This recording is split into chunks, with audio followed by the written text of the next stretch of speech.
इस समय ईरान और इजराइल के युद्ध में उत्तर कोरिया के सन की किम जोंग की एंट्री हो गई है। किम जोंग खमनेई के अच्छे दोस्त थे। खमनेई की मौत के बाद दोस्त का बदला लेने के लिए मैदान में किम जोंग उतर रहे हैं। उन्होंने बयान दिया है, ईरान पर बयान दिया है, बड़ा बयान दिया है। लेकिन उससे पहले आपको बता दें कि अमेरिका और इजराइल को लगता था ईरान पर अटैक करेंगे, खमनेई को उड़ा डालेंगे और दुनिया भर के देश ईरान इजराइल के साथ आ जाएंगे, लेकिन हो उल्टा रहा है। ईरान इस बार डर नहीं रहा, ईरान इस बार झुक नहीं रहा। ईरान इस बार डंके की चोट पर अमेरिका और इजराइल की आंखों में आंखें डालकर वार कर रहा है। युद्ध के मैदान में ईरान ने दिखा दिया कि ईरान अब पीछे नहीं हटेगा। धीरे धीरे दुनिया भर के देश जो हैं ईरान के साथ आ रहे हैं, लेकिन उत्तर कोरिया के किम जोंग की जैसे ही इस युद्ध में एंट्री हुई है, दुनिया भर के लोग दहशत में आ गए हैं। नेतन्याहू और ट्रंप को भी कहीं ये लग रहा है कि किम जोंग ईरान का साथ दे देंगे तो हालात बिगड़ जाएंगे। कहा जाता है खमनेई और किम जोंग की एक अच्छी दोस्ती थी। ईरान के लीडर, उत्तर कोरिया के लीडर आपस में दोनों अच्छे दोस्त थे और किम जोंग और ट्रंप की आपस में नहीं बनती है।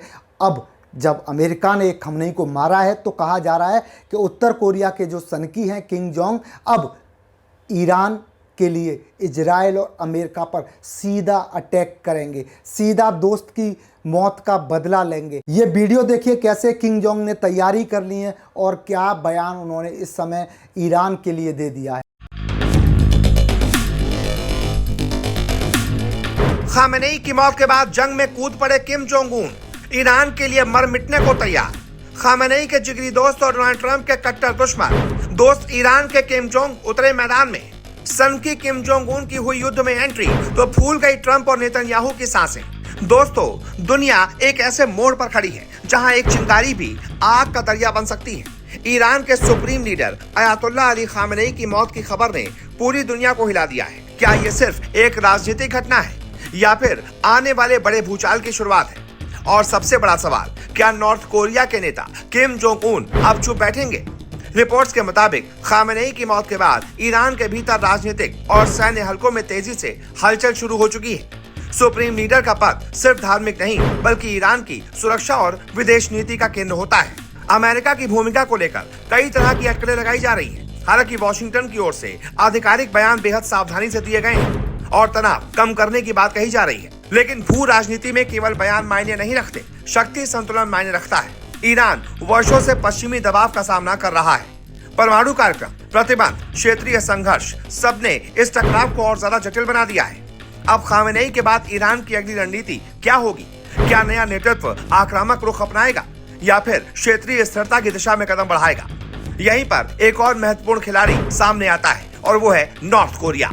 नॉर्थ कोरिया और ईरान के बीच वर्षों से सामरिक और तकनीकी सहयोग की चर्चाएं होती रही हैं। मिसाइल टेक्नोलॉजी, सैन्य अनुसंधान और पश्चिमी प्रभाव का विरोध, इन मुद्दों पर दोनों देशों के हित कई बार सामान रहे हैं। किम जोंग उन ऐसे नेता माने जाते हैं जो रणनीतिक संकेतों को गंभीरता से लेते हैं। उन्होंने पहले भी अमेरिका के साथ सीधे टकराव की स्थिति में अपनी सैन्य ताकत का प्रदर्शन किया है।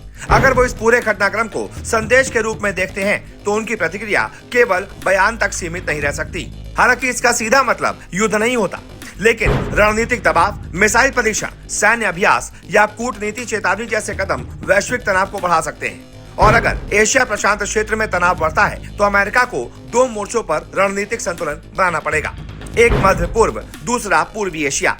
यही वो स्थिति है जो वॉशिंगटन और उसके सहयोगियों के लिए चुनौतीपूर्ण हो सकती है। अमेरिका और इजराइल लंबे समय से ईरान के परमाणु कार्यक्रम को लेकर चिंतित रहे हैं। उनकी रणनीति हमेशा डिटरेंस यानी रोकथाम की रही है। लेकिन अगर ईरान के सहयोगी खुलकर कूटनीति या सैन्य स्तर पर सक्रिय हो जाते हैं तो समीकरण बदल सकता है। इजराइल पहले से ही क्षेत्रीय सुरक्षा चुनौतियों का सामना कर रहा है और अगर व्यापक क्षेत्रीय तनाव बढ़ता है तो उसे अपनी सुरक्षा नीति और अधिक सख्त करनी पड़ सकती है। अमेरिका के लिए भी यह स्थिति आसान नहीं होने वाली।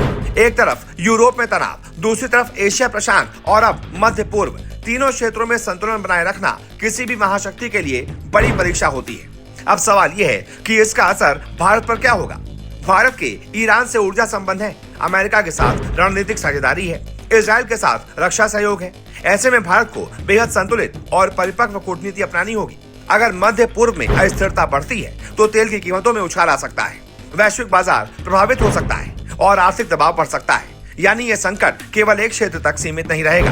तो दोस्तों, ये केवल एक नेता की मौत की खबर नहीं है, ये शक्ति संतुलन, रणनीतिक संदेश और वैश्विक राजनीति का नया अध्याय है। क्या किम जोंग उन सक्रिय भूमिका निभाएंगे? क्या अमेरिका और उसके सहयोगी रणनीतिक दबाव बढ़ाएंगे या कूटनीति इस आग को ठंडा कर देगी? आपकी क्या राय है? क्या यह संकट सीमित रहेगा या बड़ा रूप ले सकता है? नीचे कमेंट में अपनी राय जरूर लिखें। वीडियो को लाइक करें, शेयर करें और चैनल को सब्सक्राइब करें, क्योंकि दुनिया की हर बड़ी हलचल पर हम आपको सबसे पहले अपडेट देते रहेंगे।